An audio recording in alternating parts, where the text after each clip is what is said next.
est plus que une langue pourrait l'exprimer.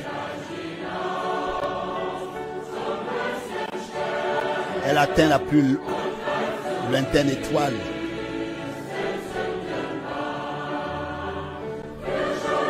Et atteint celui tombé dans le plus profond péché.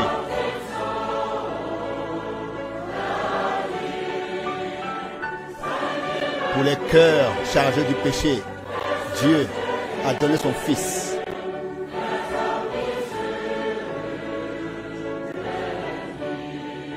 Pour réconcilier son Fils, son enfant égaré.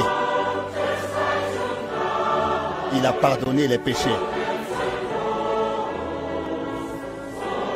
Oh, amour de Dieu, si riche, si pur, sans limite et pur, éternellement, cet amour sera le cantique des saints.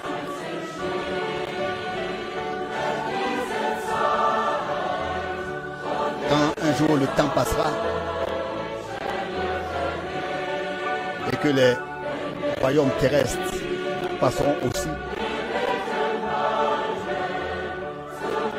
quand ceux qui ne voulaient jamais prier devront crier et demander aux montagnes de tomber sur eux et crieront au secours, alors l'amour de Dieu demeurera sans limite et pur. Amour de la rédemption plein de grâce pour le pécheur sera le cantique des saints. Ô amour de Dieu, riche et pur, sans limite et pur, sera le cantique des saints. Si nous remplissions la mer d'encre, et si le ciel était un parchemin, si chaque tige était une plume pour écrire l'amour de Dieu, l'immensité de la mer se consumerait. Jamais les livres ne pourraient tout contenir.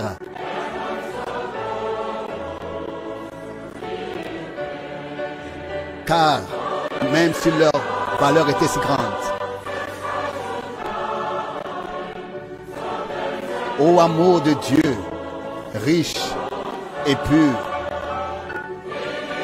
sans limite et pur, dans l'éternité, cet amour sera le cantique des saints. Ô amour de Dieu,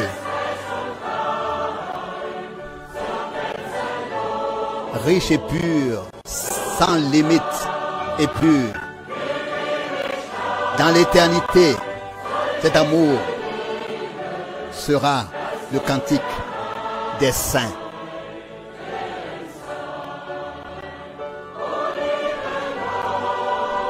Ô amour de Dieu, si riche et pur, sans limite et pur, dans l'éternité, cet amour sera le cantique des saints.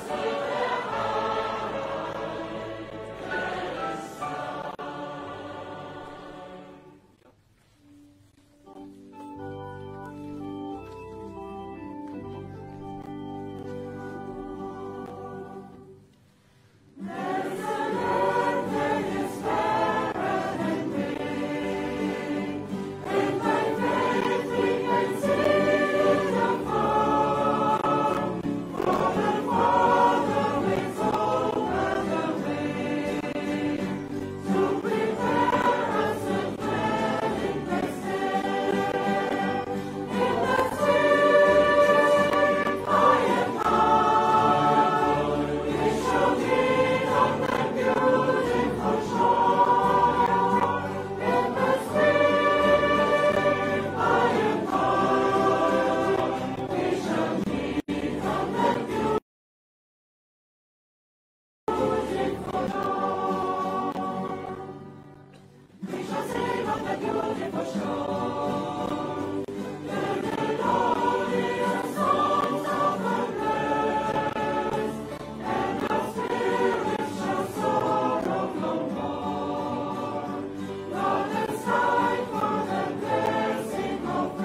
De loin, un pays. Un pays brille. Sa lumière nous resplendit. Nos yeux de la foi le voient déjà. Jésus nous conduit par la main. Et nous entrerons là-bas avec cri de joie. Bientôt, oui, bientôt. Comme ce sera beau. Nous aussi, nous y entrerons avec cri de joie. Bientôt, oh, bientôt, comme ce sera beau. Nous y entrerons aussi avec cri de joie.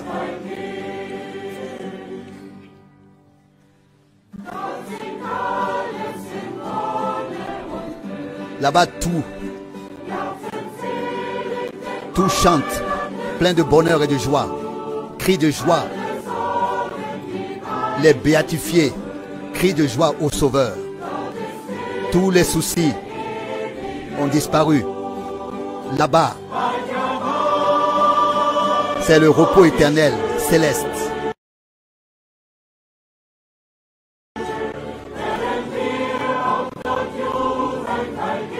Bientôt, oui, bientôt, comme ce sera beau, nous entrerons là-bas avec cri de joie. Bientôt, bientôt, oui, comme ce sera beau, nous y entrerons aussi avec cri de joie.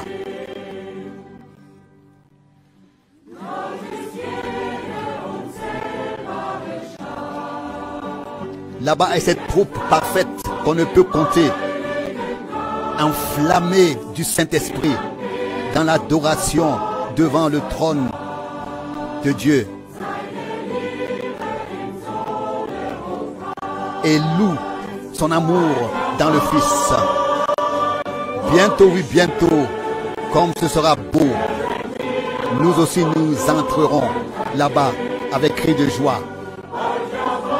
Bientôt, oui, bientôt, comme ce sera beau, nous aussi nous y entrerons avec cri de joie.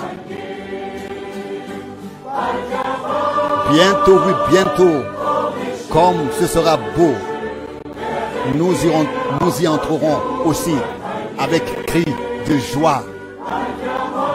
Bientôt, oui, bientôt, comme ce sera beau, nous y entrerons aussi avec cri de joie.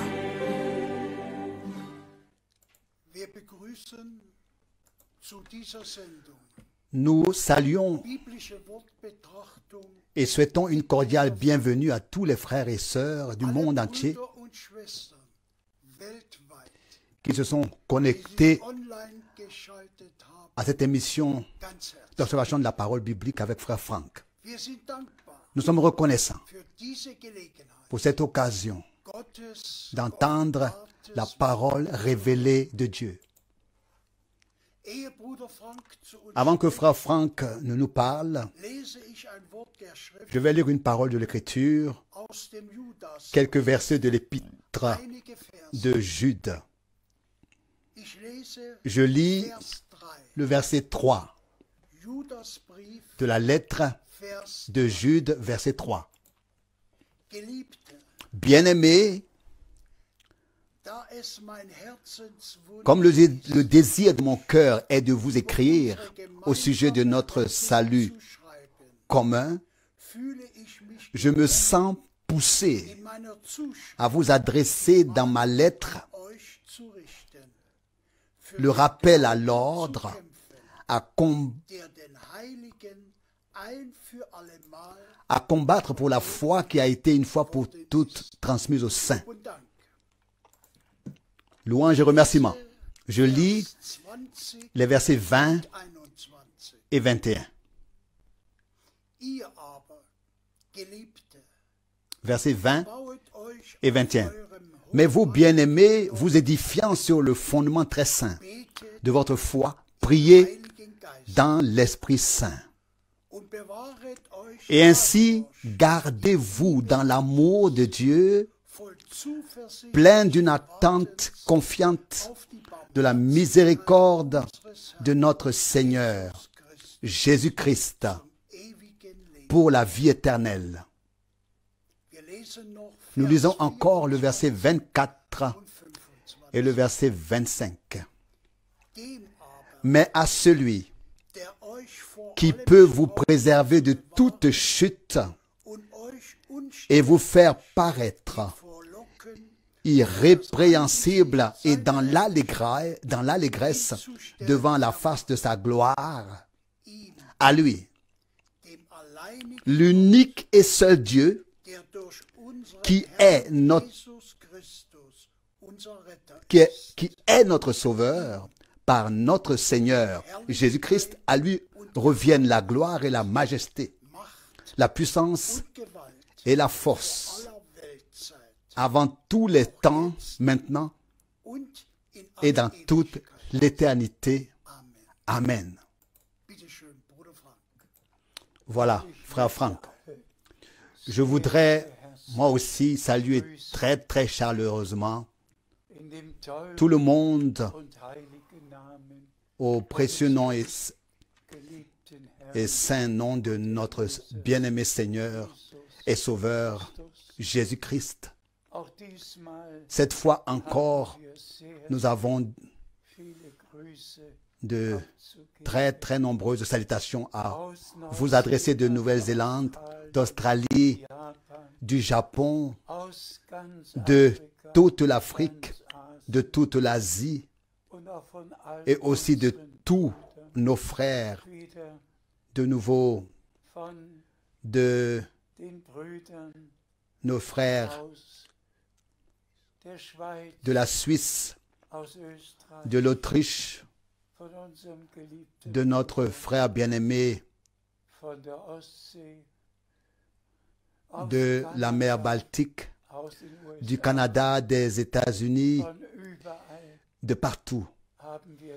Nous avons reçu des salutations que nous transmettons de tout cœur.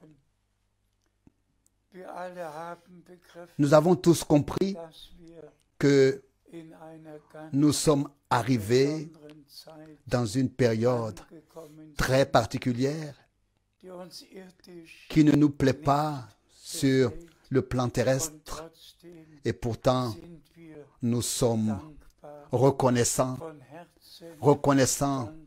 de tout cœur que les vrais croyants puissent encore se réunir ici et là dans des réunions de maison et de petites rencontres puissent aussi se réunir, puissent aussi avoir lieu et se réunir, se rassembler pour écouter la parole de Dieu.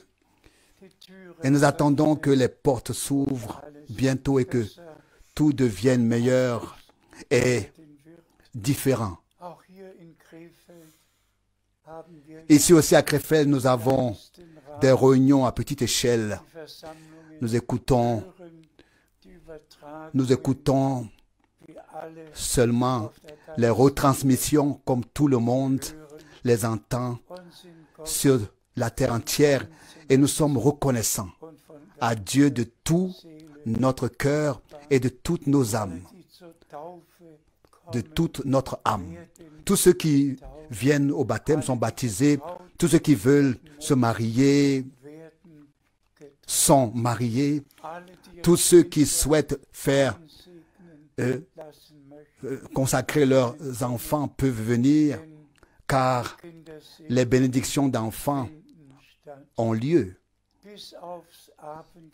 Jusqu'à le souper, nous avons pu tout continuer comme d'habitude avec l'aide et l'assistance de Dieu. Venons-en aujourd'hui à la lourde leçon que nous vivons tous, à savoir ce que signifie la considération de la fin des temps. Et avant d'y revenir plus en détail, revenons très brièvement sur la parole d'introduction. Comme les apôtres ont-ils pu l'écrire sous la conduite du Saint-Esprit, n'est-ce pas? afin que nous ayons une orientation divine en ce temps. Relisons le dernier verset que Frère Borg a lu,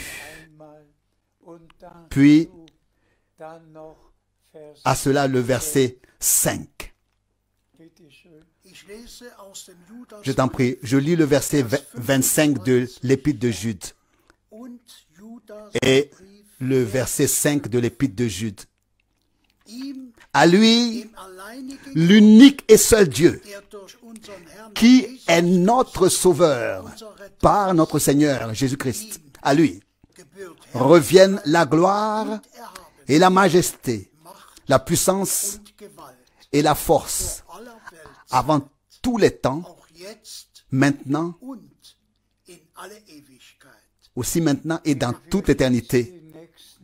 Avant de lire le prochain verset, le verset suivant, permettez-moi de dire dès maintenant ceci. La foi est un don de Dieu. Et la foi est soulignée depuis les jours d'Abraham. Abraham croyait Dieu. Et celui qui ne croit pas Dieu le fait menteur. Et ensuite, nous pensons à Hébreux, chapitre 11, verset 1. Nous pensons aux nombreux passages bibliques qui nous présentent, n'est-ce pas, la foi. Pas une foi, mais comme il a été lu dans la parole d'introduction, que nous devons combattre pour la foi qui a été transmise aux saints une fois pour toutes. Et je remercie le Seigneur Dieu d'avoir envoyé son serviteur et prophète William Branham à notre époque pour nous ramener à la foi originelle, vraie et vivante, dans le vrai Dieu vivant, dans la vraie parole vivante, pour nous ramener à cela. S'il vous plaît, pensez encore au passage biblique que notre Seigneur a donné aussi et a dit, celui qui croit et celui qui croira et qui sera baptisé sera sauvé. Mais celui qui ne croit pas sera condamné. C'est tout. C'est fini. Là, il n'y a pas de deuxième offre. Celui qui croit et qui se laisse baptiser sera sauvé. Mais celui qui ne croit pas sera condamné. Point. Final. Fini. C'est terminé. C'est tout ce qui est écrit. Et il n'y a pas nécessaire d'en dire plus. Maintenant, nous entendons encore le verset 5 de l'épître de Jude. Verset 5. Mais je vous rappellerai, les faits en question sont cependant tous déjà connus de vous, que le Seigneur a d'abord sauvé le peuple d'Israël du pays d'Égypte, mais que la seconde fois, il a détruit ceux qui n'ont pas cru. C'est une parole particulièrement sérieuse et grave. Être sorti. Le sang était appliqué sur les linteaux des portes. Le Seigneur Dieu avait dit, quand je ferai le sang, je vous épargnerai. Je passerai en vous épargnant. Je vous épargnerai. Tous sont sortis sous ce sang. Laisse partir mon peuple. Laisse sortir mon fils premier-né, afin que mon peuple me serve. Et nous connaissons tous l'histoire d'Israël. Et puis, il est écrit dans le Nouveau Testament que tous ceux qui n'ont pas cru sont sortis. Ils étaient sortis. Ils avaient mangé la manne. Ils avaient vu la colonne de nuée et de feu. Mais que ceux qui n'ont pas pu croire ont été détruits. Nous pouvons le lire dans 1 Corinthiens chapitre 10. 23 000 d'un coup. Permettez-moi de le dire très clairement, avec beaucoup d'insistance. Dieu ne peut absolument rien faire avec l'incrédulité. L'incrédulité, comme frère Branham l'a dit, plus de 60 fois, a été le premier péché dans le jardin d'Éden. Quand il a été remis en question, et ce par Satan, et cela par Satan, le vieux serpent, le serpent ancien qui est venu à Ève et a pris Ève sous son influence. Et alors, il a demandé, Dieu devrait vraiment avoir dit. C'est ainsi que Satan a introduit le malheur, le péché, la perdition, la mort.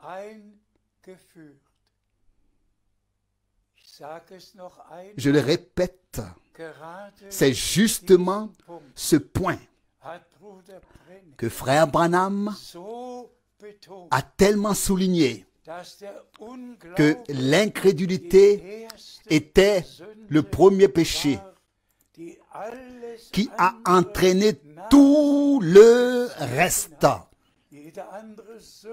Tout autre péché, transgression, la mort, tout a été entraîné par ce premier péché. Et c'est pourquoi la parole qui a été lue est devenue si importante pour moi. Est devenue si importante pour moi. Croyez comme dit les Écritures.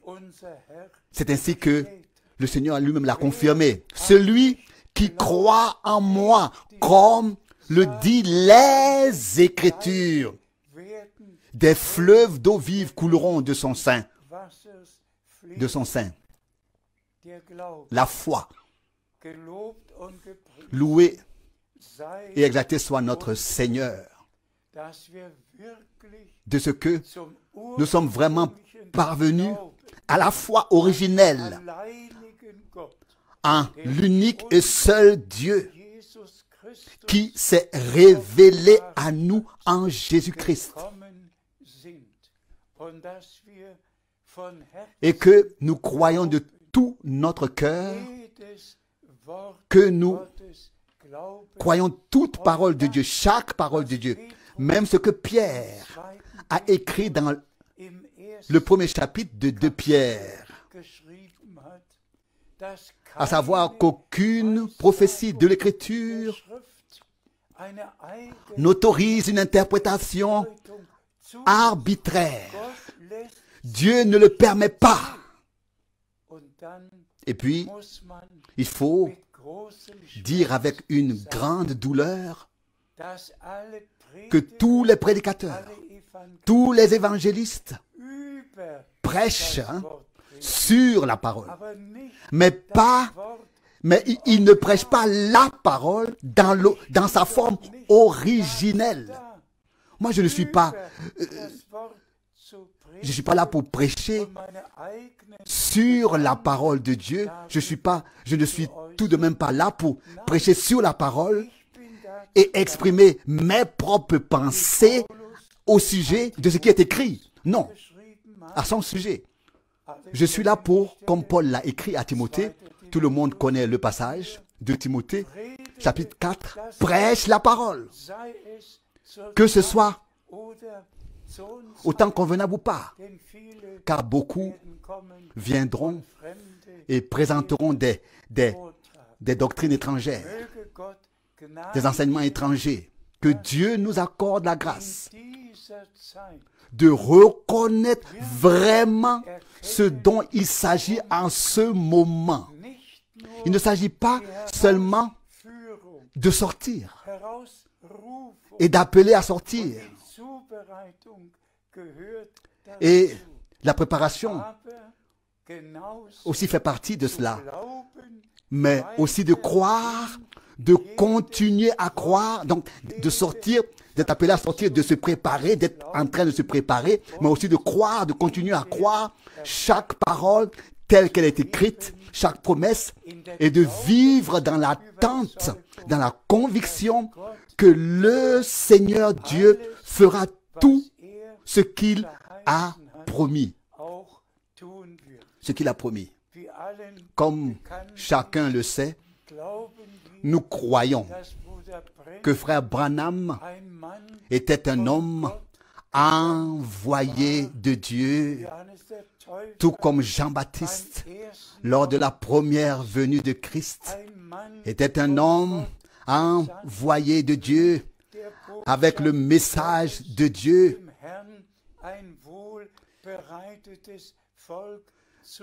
de ramener au Seigneur un peuple préparé, bien disposé. Luc chapitre 1. De même, nous croyons que frère Branham a été envoyé avec un message. Et laissez-moi vous le dire. Plus de 40 fois, frère Branham a fait référence au 11 janvier 1933, alors qu'il se tenait dans la rivière Ohio et qu'il était sur le point de baptiser la 10e personne. Un frère, la lumière surnaturelle est descendue dans un rugissement et la voix a dit, comme Jean-Baptiste a été envoyé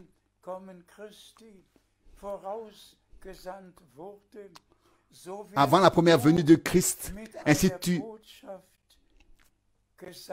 es envoyé avec un message qui précédera la seconde venue de Christ. Nous remercions le Seigneur Dieu que frère Branham ait apporté le message et qu'il ait ensuite été rappelé à la maison et que ce message soit la parole pure, sainte, révélée, que tous les enseignements sur la divinité, le baptême, le souper, l'élection, l'église, l'épouse, le temps de la fin, tout lui a été révélé. Et puis, il y a aussi le fait qu'il lui a été dit exactement 10 fois de stocker, d'emmagasiner la nourriture spirituelle. Et c'est ce qu'il a fait. Et dans le 7e sceau du 24 mars 1963, dans les 7 premières minutes, il s'adresse à frère Neville dans son sermon et dit maintenant, la nourriture a été emmagasinée, stockée. Frères et sœurs, ce n'est pas tout. Le 1er avril 1962, il lui a été dit de ne pas faire le voyage en Suisse, mais de retourner à Jeffersonville et d'emmagasiner la nourriture. Le 2 avril 1962, le même Seigneur m'a parlé d'une voix audible. Et je dois maintenant sourire un peu. Dans un email, on m'a demandé, frère Frank, le Seigneur t'a parlé. L'as-tu vu une fois? Je me suis tellement réjoui de cela. Je ne l'ai pas vu. Mais à chaque fois, il se tenait entre 3 et 5 mètres de moi. Et à chaque fois, je pouvais regarder attentivement. Je pouvais le regarder et savoir qu'il se tenait à droite de la fenêtre, par exemple. Chaque fois, c'est la même chose. Mais maintenant, revenons en arrière. Ici, vous avez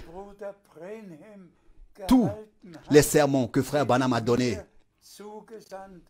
Et tous les sermons, ils m'ont été envoyés sur ces bandes classées, ces bandes magnétiques. Vous pouvez voir tous les sermons, parce que je devais stocker et emmagasiner la nourriture. Ensuite, vous pouvez voir ici que j'ai traduit tous les sermons 1962, 1963, 1964, 1965 en allemand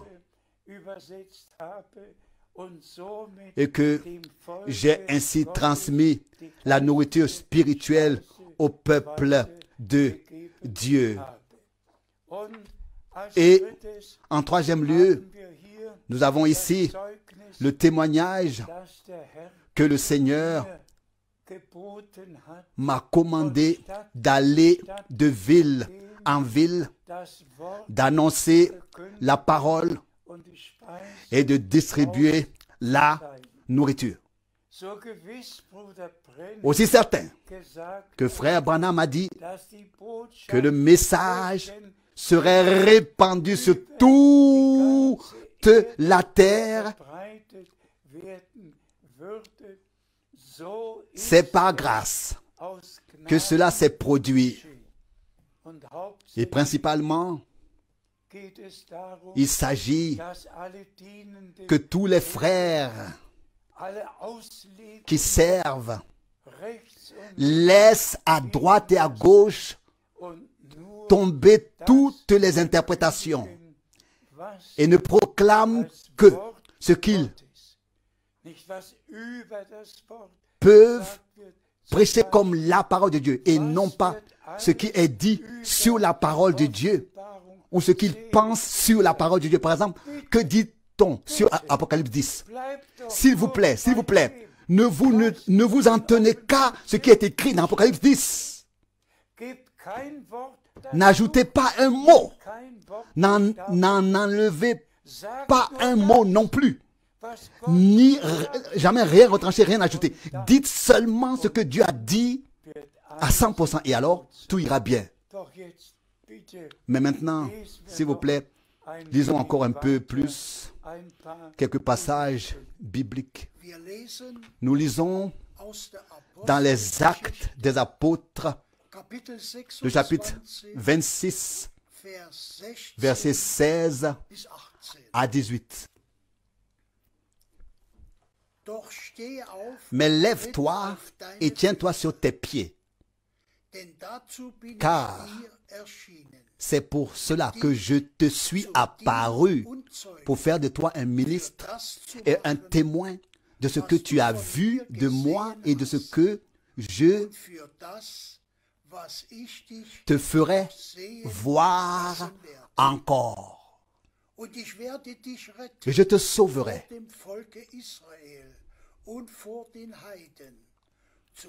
et je te sauverai du peuple d'Israël et des nations vers lesquelles je t'enverrai. Tu leur ouvriras les yeux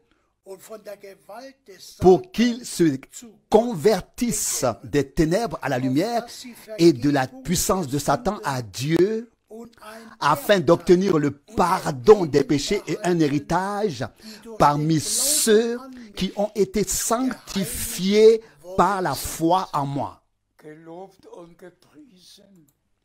Loué et exalté soit notre Seigneur. Et ici, Paul a résumé en détail son appel, son envoi, son mandat. Lève-toi, mets-toi en route, je t'envoie vers les païens pour que tu leur ouvres les yeux par ta prédication. Tu leur ouvres les yeux. Ce n'est pas Paul, en tant qu'homme, qui a ouvert les yeux des gens spirituellement. Non. Et encore non. C'est par la prédication que vient la lumière, que vient la connaissance. C'est par la prédication de la parole que les hommes sont convaincus de péché. C'est pourquoi nous annonçons l'évangile, le message du salut, car avant qu'un homme puisse être sauvé, il doit tout de même savoir qu'il est perdu. Celui qui ne sait pas, qui ne reconnaît pas qu'il est perdu, ne peut pas demander le salut. C'est pourquoi la prédication doit dire à toute l'humanité que c'est par le péché originel que nous sommes tous nés déjà dans le péché et que nous sommes voués à la mort. Et ensuite, nous leur proclamons que le Seigneur lui-même est venu et s'est fait péché pour nous, afin que tout ce qui nous avait frappé, tout péché, toute transgression, toute désobéissance, tout ce qui nous avait atteint, il l'a pris sur lui et est devenu obéissant. Le mot obéissant doit être ici souligné. Il a été obéissant, obéissant jusqu'à la mort sur la croix. La foi et l'obéissance vont de pair, tout comme l'incrédulité et la désobéissance vont de pair. Donc, il s'agit donc d'un envoi divin vers les païens pour leur ouvrir les yeux. La même chose se passe à notre époque. Et nous pouvons dire, frère Branham en a témoigné, qu'environ 10 millions de personnes ont été familiarisées par son ministère avec ce que Dieu avait décidé dans son plan de salut. Et si seulement la moitié d'entre ces gens entraient dans la gloire, notre joie serait très grande, n'est-ce pas? 10 millions, la moitié. Mais il s'agira d'une foule innombrable grâce au Seigneur notre Dieu. Qu'il soit remercié. Cela a valu la peine que notre Rédempteur verse son sang, le sang de la nouvelle alliance, et qu'il nous donne la réconciliation, le pardon et la vie éternelle. Poursuivons notre lecture. Nous lisons dans Jean, chapitre 13, verset 20. En vérité, je vous le dis. Jean 13, verset 20. Celui qui reçoit, celui que j'aurai envoyé, me reçoit. Et celui qui me reçoit, reçoit celui qui m'a envoyé. Quelle parole merveilleuse. Un envoi divin. Que pouvait faire Pierre pour que le Seigneur lui dise: je te donne les clés du royaume des cieux, ce que tu liras sur la terre sera lié dans les cieux, ce que tu délieras sur la terre sera délié dans les cieux. Un envoi divin est lié à une autorité divine. Et nous le disons au nom du Seigneur. Même frère Branham, avec son envoi, Dieu, oui, si on peut le répéter, ce que le prophète disait, Dieu a confirmé, oui, disons seulement, même si on disait centaines de milliers de fois, disons seulement 10 000 fois, cela suffirait. Dieu a quand même confirmé qu'il avait envoyé son serviteur et son prophète. Et donc, c'est peut-être raison que celui qui reçoit un homme de Dieu envoyé par le Seigneur reçoit le Seigneur, reçoit ce que Dieu a promis dans sa parole. Car celui que Dieu envoie proclame la parole de Dieu, non pas ses propres pensées. C'est de ça qu'il s'agit.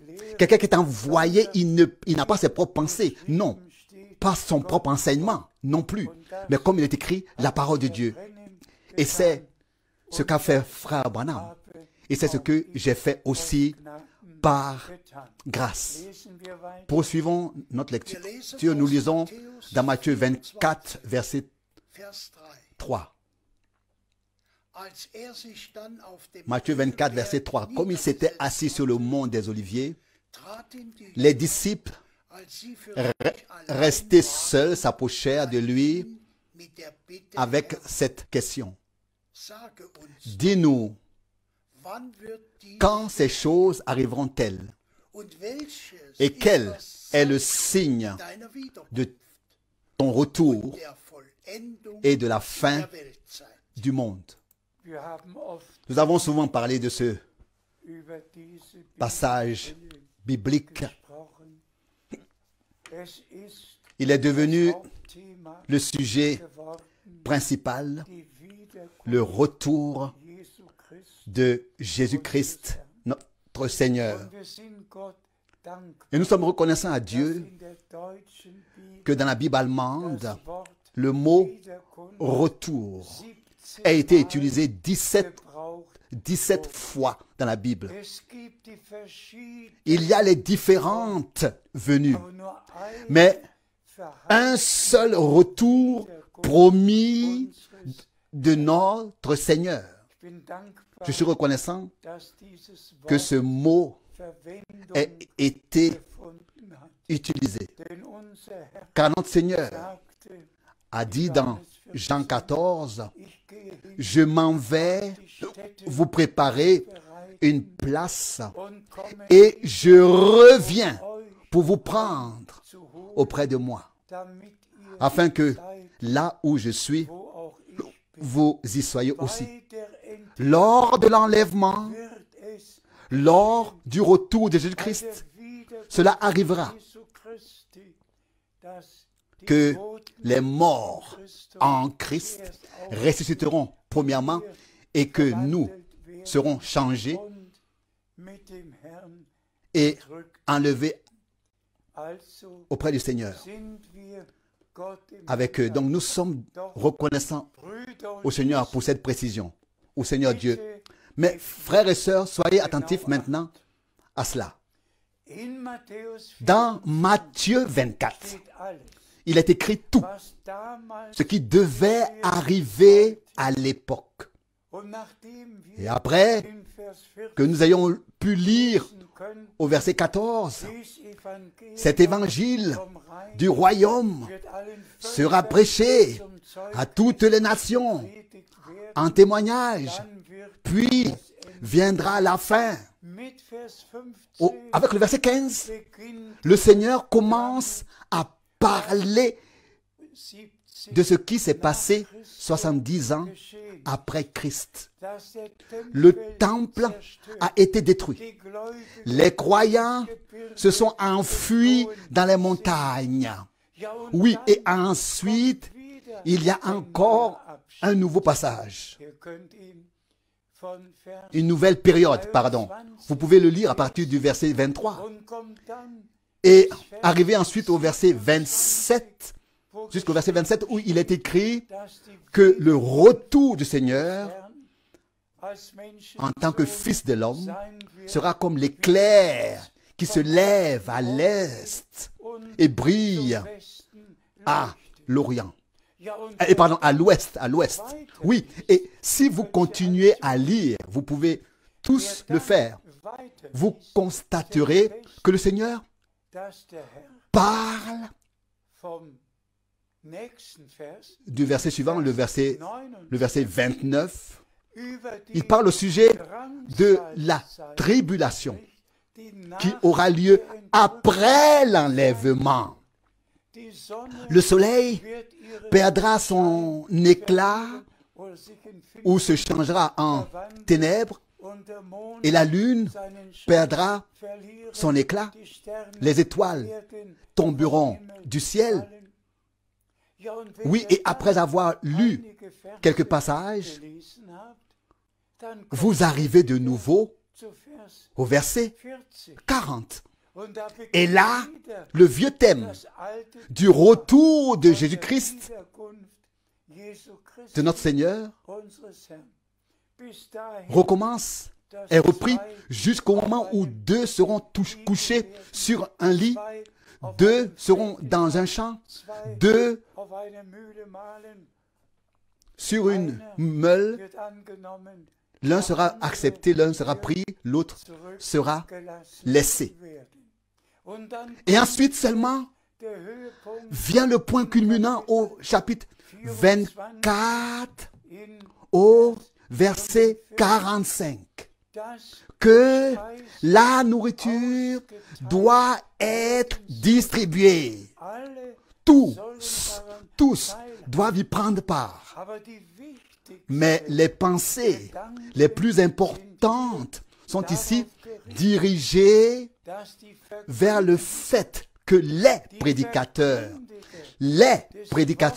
de la parole ne prennent rien d'autre dans leur prédication que ce qui est écrit et qui a été révélé par le ministère de frère Branham venant des Saintes Écritures, de la parole, et qui a été annoncé ensuite dans le monde entier et prêché dans le monde entier. Et puis, cela continue. Vous pouvez immédiatement faire le lien avec Matthieu 25. Lorsque la nourriture aura été remise aux domestiques et que l'Église aura été ramenée ainsi à marcher dans le même pas, que tout sera ainsi restauré, restitué, rétabli. Oui, alors il est écrit, alors le royaume des cieux à ce moment-là sera semblable à 10 vierges qui vont à la rencontre de l'époux. frères et sœurs, aujourd'hui, il ne s'agit pas seulement de parler de Matthieu 24, des guerres, des cris de guerre, des tremblements de terre, des famines, des temps coûteux, de ne parler que de cela. Aujourd'hui, il s'agit en premier lieu de la parole que le Seigneur Dieu a adressée à l'Église. Et de même qu'il a été dit à Paul, qu'il ouvrira les yeux des hommes par sa prédication. Je le dis aujourd'hui, par la prédication de la sainte parole, les yeux des hommes ont été ouverts et ils voient ce que Dieu a révélé et ils le reçoivent et l'acceptent.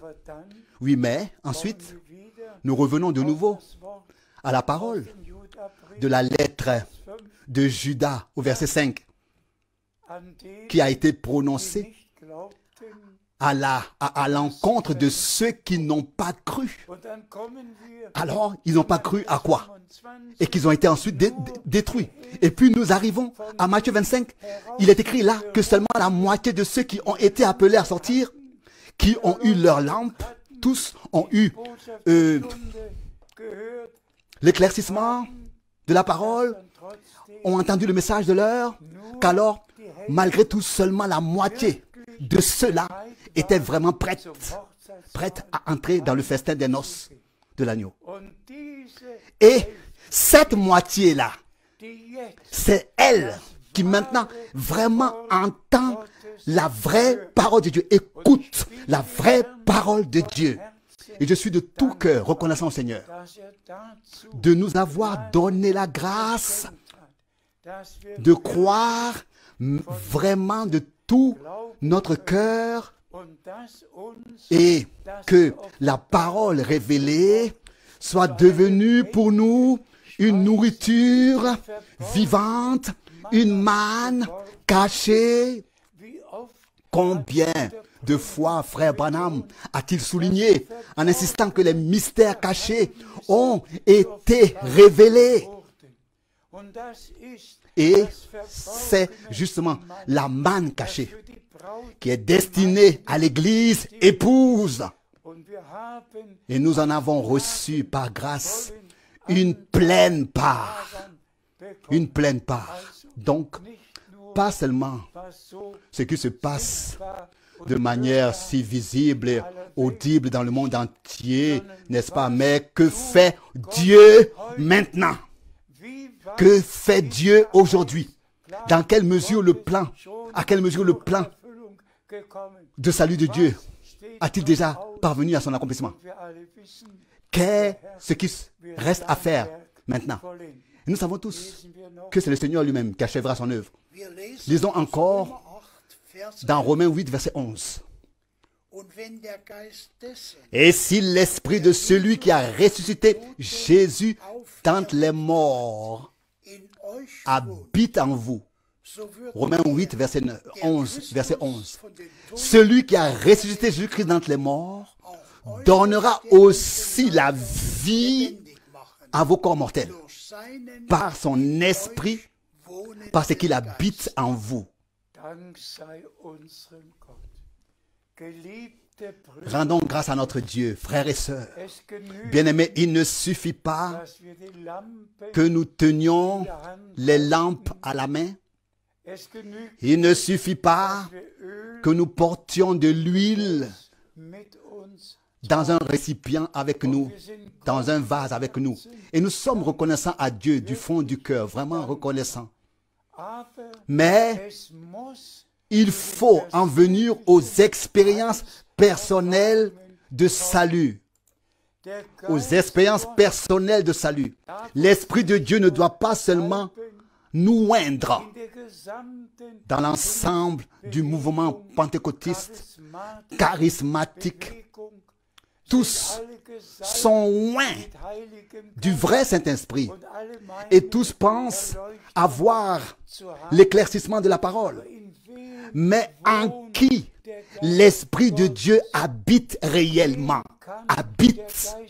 Qui l'Esprit de Dieu peut-il conduire dans toute la vérité, en tous les points? Qui se laisse conduire encore aujourd'hui par l'Esprit de Dieu, conformément à la parole de Dieu? Car il est écrit que tous ceux qui sont conduits par l'Esprit de Dieu, ce sont les fils de Dieu. Jusqu'au scellement. Conduits par l'Esprit de Dieu jusqu'au scellement. Éphésiens chapitre 1, verset 13. Qu'après avoir entendu la parole de la vérité, nous avons été scellés avec le Saint-Esprit pour le jour glorieux du retour de Jésus-Christ, notre Seigneur. Et pour que personne ne l'oublie, le chapitre 4 d'Éphésiens au verset 30 dit encore une fois que nous avons été scellés par le Saint-Esprit. Donc, que l'Esprit de Dieu puisse habiter en nous. Puisse habiter en nous comme la puissance vivifiante de Dieu elle-même. Elle ne vient alors pas de l'extérieur. Elle doit être en nous pour pouvoir rendre nos corps mortels vivants. Nous aspirons à une effusion puissante du Saint-Esprit, à un véritable baptême d'esprit et de feu. Et nous aspirons à ce que l'Esprit de Dieu lui-même puisse faire sa demeure en nous, puisse vraiment habiter au sens même du mot en nous, lui-même. Et à ce que la puissance de Dieu elle-même puisse être en nous. Alors, afin que lorsque le moment sera venu et que le retour du Christ aura lieu, nous sachions que ce n'est pas nous, mais que c'est la puissance de Dieu qui habite en nous, qui à ce moment-là rendra nos corps mortels vivants. S'il te plaît. Nous lisons maintenant dans dans 1 Thessaloniciens chapitre 3, verset 13. 1 Thessaloniciens 3, verset 13. Qu'il affermisse vos cœurs, afin qu'ils soient irréprochables dans la sainteté devant notre Dieu et Père, lorsque notre Seigneur Jésus viendra avec tous ses saints. Remercié soit notre Dieu. Tout nous a été dit, tout. Et nous arrivons ainsi à la conclusion. Lorsque notre Sauveur a été crucifié, les tombeaux se sont ouverts et beaucoup de saints de l'Ancien Testament, beaucoup des saints de l'Ancien Testament, à savoir tous ceux qui comptent à la première résurrection, sont sortis de leur tombeau et sont apparus à beaucoup dans la ville sainte et ont été enlevés au ciel avec notre Seigneur. Lors du retour de notre Seigneur, notre Rédempteur amène tous ceux qui sont rentrés chez eux pendant les 2000 ans du Nouveau Testament. Il les amène avec lui. Puis, le réveil est donné. Le cri de réveil est adressé à ceux qui se sont endormis en Christ. Et ils sortent les premiers. Aujourd'hui, tous ont un corps, mais dans ce corps, ils ne peuvent ni manger ni boire. Ils ont un corps céleste. Mais au retour du Seigneur, ils recevront un corps de résurrection quand ils viendront avec le Seigneur. Et alors ils pourront manger et boire comme nous qui seront changés à ce moment-là. Car c'est ainsi que notre Seigneur l'a confirmé. Après sa résurrection, il a demandé, avez-vous quelque chose à manger? Et ils lui donnèrent un poisson et il mangea. Frères et sœurs, que puis-je dire de plus? Je suis tellement touché par ce que Dieu a fait de mon temps. Et les années sont passées, sont venues et sont passées. De nombreuses années sont passées depuis 1933. De nombreuses années sont passées depuis 1965. Depuis 1965, de nombreuses années sont passées depuis 1979, 79. Mais maintenant, nous sommes vraiment très, très proches de la fin. Mais permettez-moi d'insister sur ce point encore. Dieu est amour. Lors du véritable baptême de l'Esprit, ce ne sont pas seulement 9 dons spirituels qui sont placés dans le cœur des croyants. C'est un baptême d'amour, dans l'amour de Dieu. Avec Dieu, tout doit être placé sous le signe de l'amour. Tout sous le signe de l'amour. Nous savons tous que beaucoup viendront en ce jour-là et diront, Seigneur, Seigneur, n'avons-nous pas prophétisé? N'avons-nous pas chassé des démons? Nous ne l'avons pas fait. Et le Seigneur dira, retirez-vous de moi, je ne vous connais pas. Aujourd'hui, le temps est venu pour que le véritable amour de Dieu soit répandu dans nos cœurs visiblement par le Saint-Esprit. Et comme frère Branham l'a aussi dit, seulement l'amour parfait entrera là-bas. Aimons-nous les uns les autres avec l'amour divin. N'imputons rien à quelqu'un, ne gardons pas de rancune, ne disons pas de paroles désavantageuses, négatives sur qui que ce soit, même pas penser. Mais servons fidèlement le Seigneur et vivons notre préparation pour le jour glorieux du retour de Jésus-Christ. Que tous s'imprègnent de tout ce que nous avons considéré aujourd'hui et que tous les frères qui servent prennent à cœur, comme il est écrit dans la traduction allemande, que la nourriture a été transmise aux domestiques et qu'ils peuvent la distribuer, la nourriture qu'ils ont reçue, qui leur a été distribuée. Que la table du Seigneur soit abondamment garnie et que tous les vrais croyants soient nourris et bénis. Et souvenez-vous encore de la parole de notre Seigneur. Ma nourriture, c'est de faire la volonté de celui qui m'a envoyé. Ma nourriture, c'est que j'accomplisse le mandat que le Seigneur m'a confié le 2 avril 1962. Et je crois que tous ont le désir de faire ce que le Seigneur nous a commandé. Et il a dit, si vous avez de l'amour les uns pour les autres, C'est par cela que le monde saura que vous êtes mes disciples.